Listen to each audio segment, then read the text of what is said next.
Hi everyone, I'm doing my next section of my John Maxwell, and there's no such thing as business ethics. There's only one rule, and that rule for us as Christians is do unto others as you would have them do unto you. So if you're not coming or looking at things through a Christian lens, I'm not sure how you're going to be able to relate to it, but I hope that the examples that I give will help you, and I hope that they will benefit you and your organizations in some way. If you're coming from any kind of religious background, there are certain principles that are applicable in the main religions of the world, so hopefully you can use that. But what I'm focusing on today as a John Maxwell speaker, I'm focusing on my journey as a professional in Canada and how I'm applying these principles and my thought process in my life. John Maxwell is a New York Times best-selling author, and I was introduced to this by a friend of mine who is now deceased, Joe Orak, and we went to high school together. So as part of the African diaspora, we do try to help each other. We try to lift each other up. We try to refer each other to job opportunities. For me, I try to draw people into helping with volunteering in the church and in other organizations so that we can help each other to come up, because it is very hard here, and it is very hard when you leave everything behind. You don't have the same support in place. And you'll find that as soon as we start coming up, as soon as we start shining, the same people will come against us. And the same people will work together to get us out of our jobs. So that, because why? Because their friends and their families are not getting into the jobs that we have. They don't look at how hard we had to work to get there. They don't know the struggles that we have on the job. They don't know the abuse we take on the job. They don't know that our healthcare needs are not accommodated. They don't know that our religious holidays are not accommodated. All they do is cause problems for us and our families. And I put my foot down when my sister started getting hurt. Because you know what? If you have a problem with me, address it with me. Don't take it out on my sister, my brother-in-law, my brother, their families. Because if the problem you have is obviously with me, it's not with them. And they live their own lives. I do what I can to help them, just the same way they do what they can to help me. But if I continue to find out that my sister's getting hurt because someone has a problem with my attitude and my values, there's going to be all hell to pay, because I don't hide it. And I've been this way since I was a child. I do not let anybody hurt my sister, not even my brother. I do not let anybody hurt my sister. And I have always been that way. I made my dad a promise that I would look after my mother, my sister, and my brother, and that is what I have done. So if I get any information, or if I hear my sister sitting and crying on the phone, there is going to be all hell to pay. And I mean that. And it doesn't matter where I am in the world. I can relocate from here, and I can go to England, I can go to South Africa, I can go to America. There will be all hell to pay, because I will get every institution involved. I will get every person that grew up with me in Zimbabwe involved. I will get everybody involved. And I will make your life hell. So I'm just telling you right now, when it comes to my sister, I don't let it go. I do not let it go. And that is the way I am. And I don't care if it's her friends. Friends are not family. Blood is thicker than water. And I don't care if it's relatives. What I'm doing is not just for me. This John Maxwell is not just for me. It's because there have been a lot of people who have helped me, especially now. I've been out of work almost a year. I'm not going to have a Merry Christmas. It's not going to be a nice Christmas for me, just like it hasn't been a nice Christmas for me for many years. I find the beauty in life. I try to go out, be in nature, appreciate the blessings I have. But I'd like to have one Christmas where I can actually give gifts to people, where I can actually be with my own family and see them, where I can actually say, you know what, I've had a job and I've been promoted and I'm earning over 70,000 a year. And guess what? I bought a Porsche this year. I bought my Lamborghini.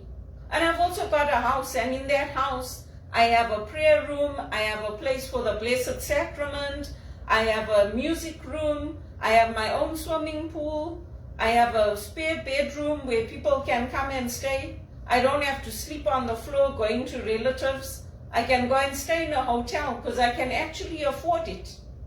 That's what I want for my life, because I've earned it. And I don't care if it's hurting the banks, it's good. Who told them to call all my employers for the last 20 years saying that, oh, this one was hoping to be friends with her, that one? It's so demeaning. And it's so humiliating for me as an executive assistant. We who come from Zimbabwe, we don't get involved with our executives' lives. We don't get involved. If they invite us to their homes, to their parties, we go there, we're professional, and then we leave. That's it. My boss used to pick me up in his Mercedes-Benz and drop me home when I was in Zimbabwe. I used to travel with him. I was always professional. I did not come to this country to have my reputation spoiled by the Asian women and the white women in this country. I don't need to be told how to address the priests in the church by the white men. I am very polished. I know my skills. I know who I am. And I've worked with some of the best priests in the world, some of the best cardinals, including Cardinal Turkson. Regis College will call me if somebody is coming that's important and they want me there to help, to serve, to help with hospitality, to help with different things. They will call me and they will ask me to come if they need me. That's who I am. So don't think that this is a game and that this is a joke. And if Credit Suisse COO wants to carry on causing a problem for me and the ex-executive, I'm not alone. I'm partnering with a lot of different people. Just like they are not alone, I am not alone. Because this is personal. This is my reputation on the line. And I am not willing to let anybody spoil it. I've worked too hard and I've come too far to let people spoil my reputation. It took a lot for me to get back into a job, even to get that call center job. Just the way I'm out of work now, it was going on almost a year before I got a job, and the same thing's happening again. And it's not acceptable, because I wasn't the one who supported the traders saying, oh yes, carry on calling and saying, oh, they just wanted to be friends with her. Friends for what? Take her out and see what happens. It's completely unacceptable. Completely. And I'm not a sex worker. I am not a prostitute. I do not believe in prostitution. I do not believe in trafficking. So if those are the things that your religion values and teaches and wants, don't look at me, because I will not support you.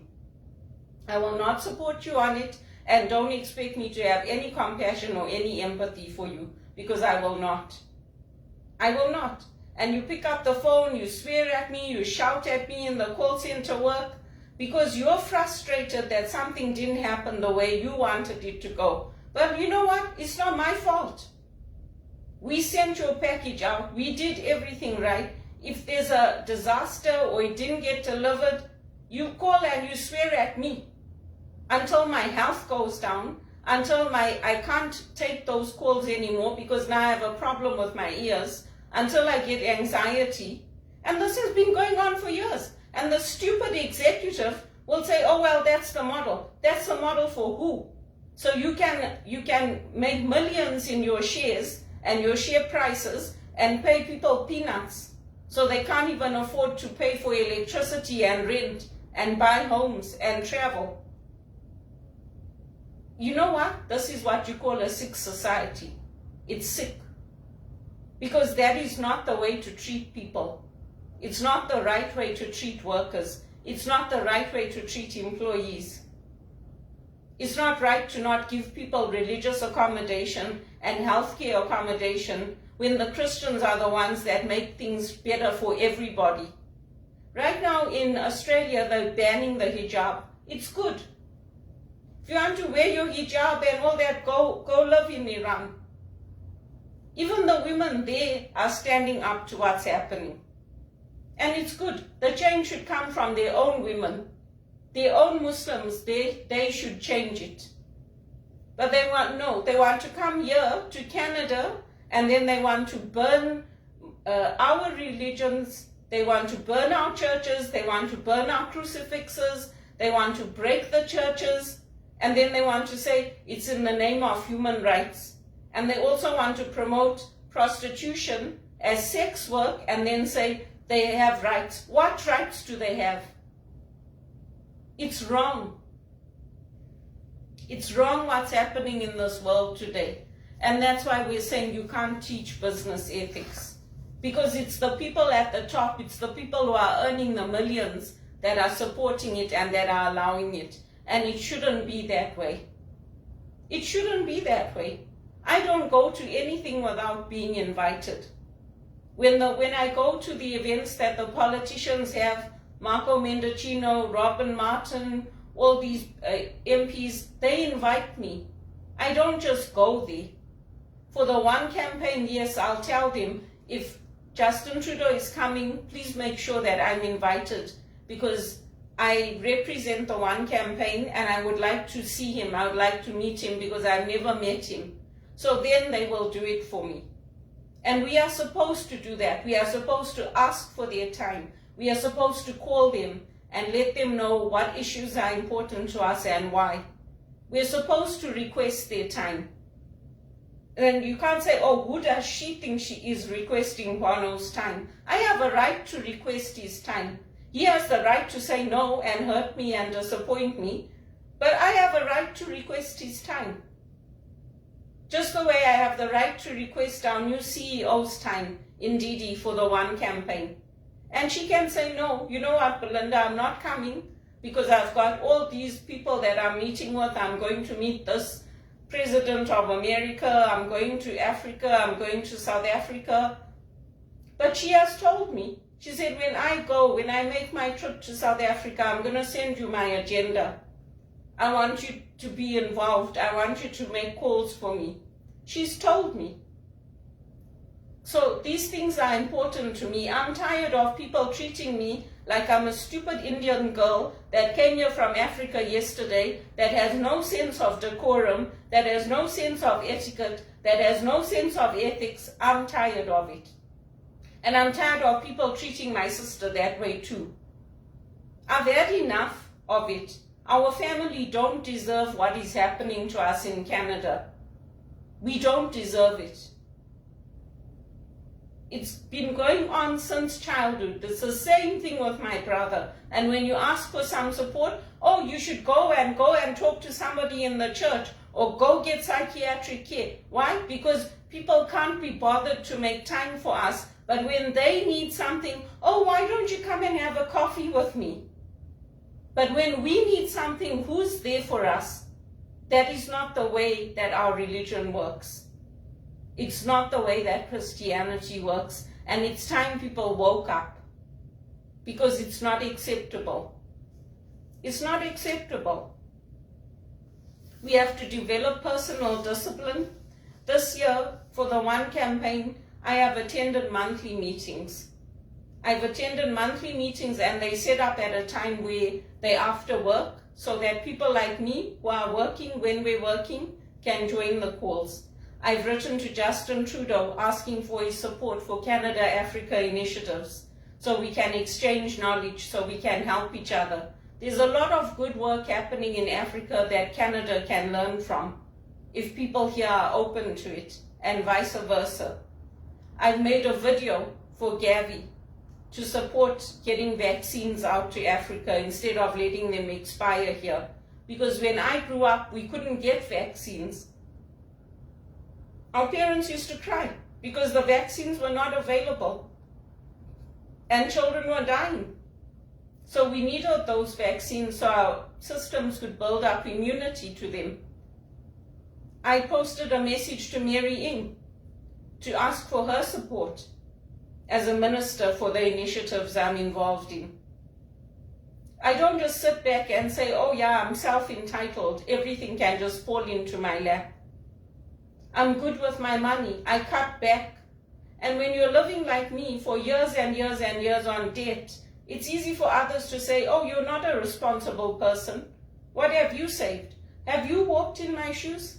Have you had contracts for 3 to 6 months for the last 20 years? On minimum wage or less? If you have done what I have done and graduated with a master's degree without your parents to fall back on, you couldn't go live with anyone, then come and tell me. I don't have time anymore, even for my uncles. Because when I ask them for help, they tell me, what about their wives' families? What about them? And I tell them, you know what? They grew up with both their parents.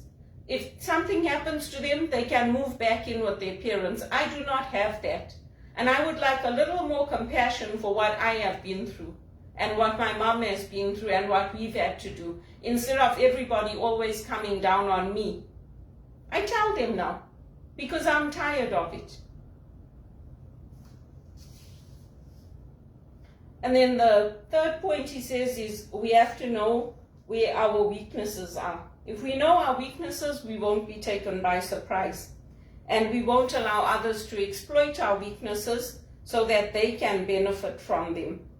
So like with me, I have a sweet tooth. I love my chocolates. I love my alcohol. I like to have, if I could, I would have a glass of red wine with every meal or a glass of white wine. But I don't go out and buy donuts every day. I don't go out and buy chocolates every day.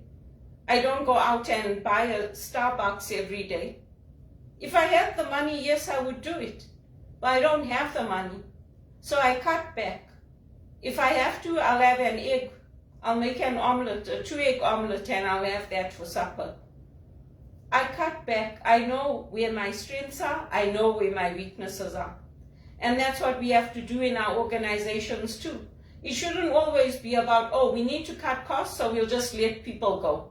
Do you think those people are going to want to come back to you? Really? You let your best people go, and then you expect them to say, yeah, I'm going to keep going onto that website, and I'm going to keep applying for jobs with that company, because they're such a fantastic company, they let me go when I didn't do anything wrong. Really? Because you're making millions, so you think that we're going to fight to get that minimum wage job with you. Think again. And then the fourth point is align your priorities with your values. I've already touched on that. I've given you powerful examples that you can think about. And then he says we need to be able to admit our weaknesses and when we are wrong and ask for forgiveness. And we have to do that. We all make mistakes. We make mistakes in our work. We make mistakes in our emails. We make mistakes. But we have to say, okay, I'm sorry, I know I didn't do that right. I'm going to try again. I'm going to do it better. We have to have coachable attitudes. We have to learn. The same way when we went to school, when we got athletics done, where we learned to ride a bicycle, we fall down, we get hurt. But we also have to protect ourselves so that we don't land up becoming disabled. Because that's what was happening to me at Teleperformance. I just kept working because I know nobody is going to be there when I need them. What the money and things that my aunt and my mother send me, it's a sacrifice for them. And I'm patient. I don't say I need it now because there's nothing I can do. They don't have to give it to me. They don't have to help me. But because they love me and they care about me, they are helping me. They are also sacrificing. And yet I'm intelligent, I'm hardworking, I'm kind, I'm compassionate, I have a good work ethic, and yet I cannot get a decent job. I cannot. And yet the crooks that are running the banks, supporting drug cartels, supporting people being murdered like Credit Suisse, until they got caught, who stopped them? Nobody. You think they don't know what's happening? They know. There's documentaries on YouTube about the CEOs at Lehman Brothers and what they used to do, and how he used to tell them crush their nuts, and how aggressive they are with the women and the men. I'm not just saying it. I'm not delusional. I don't need to go and have another psychiatric assessment done just because the banks don't want to confirm how they are. The evidence is out there, and my track record is also out there. That's why when people let me go, they cry. They cry because they know the chances of me coming back it's going to be like minimal. With Teleperformance, they used to find the jobs for me. And then when the job came up, they would call me and say, the job, we've got something for you now, you can come back. They're not willing to do it. So I'm applying for executive roles with them now. I'm applying for better jobs that will pay me much better and where I can use my skills. And if I don't get it there, I'm applying for it elsewhere. In America, in England, people think Donald Trump is joking about making us a state. He's not joking. The news here, they're saying he's joking. He's not joking. We're running a debt to America. Our Canadian dollar is falling. It's falling and falling and falling. It's not a joke. And if people think it's a joke, they always don't believe me when I tell them, read the English newspapers, watch the English news, watch the news from France, from India, then you'll see. President Trump is not joking. And the problem is that people think he's joking, just like with me. When I say things, they think I'm joking. I am not joking. It is serious. I've already talked about finances and taking care with finances, and about how some of us are in debt. So we have to use credit to live. Because it's not our fault that the economies are imploding. It's not my fault I was made a refugee. It's not my fault the land grabs happened in Zimbabwe. It's not my fault that homes are unaffordable in Canada. It's not my fault, but some people will blame me and say, you are the problem. Because their families have come up through the Rockefellers and the Kennedys and the Poilievres and the Trudeaus, because their parents did the work and they didn't have to leave their home countries and go and live in other places and start from scratch. So it's easy for them to judge me. Or they've had people in their communities that have helped them to get bursaries, to go study at universities overseas, to get their cars, to get their homes. I didn't have that. And even when I've reached out and I've asked for help, people have not been willing to help. And we have to always remember our work will be gone tomorrow. Our families could be gone tomorrow too. Who are we going to choose? I choose my family. When my brother came here from England for a month, I wanted to go and see him, but I couldn't because I didn't have transportation. But I told him, I said, my brother's here from England, and when he's available, I'm going to need the days off when he can come and visit me. Because they'll make the plans, and then I'll be expected to just fall into place with whatever is available. So with that, my manager at the time was very good. She said, okay, just let me know which day you need, and then we'll do it for you. I put my family first. I don't put my work first. Because work comes and goes, and to them, I'm just another resource. They do not value me. Once the contract is over, they'll just let me go and they'll get somebody else in. I'm not irreplaceable to them. They don't care. I'm just another number, and that's the reality. We have to be willing to put a high value on people. When we put a high value on people, people will trust us. And it's through that trust and through that valuing of people that we'll be able to change things together. And we need to make a note of what we've done, our accomplishments. We need to track it, because especially when we're sitting at home, people will be very quick to judge us and say, what are you doing? We have to be able to say, this is how I'm using my time, this is what I'm doing, this is how I'm investing in myself, in the community, so that people know we're not just sitting at home and being bums. We're doing something to try to get that next job, that next opportunity, to make our communities better, to help others, to understand where good values lie. We have to be able to do that. And you'll find that some of the CEOs, what they do is when they have days where they will not tell people, they'll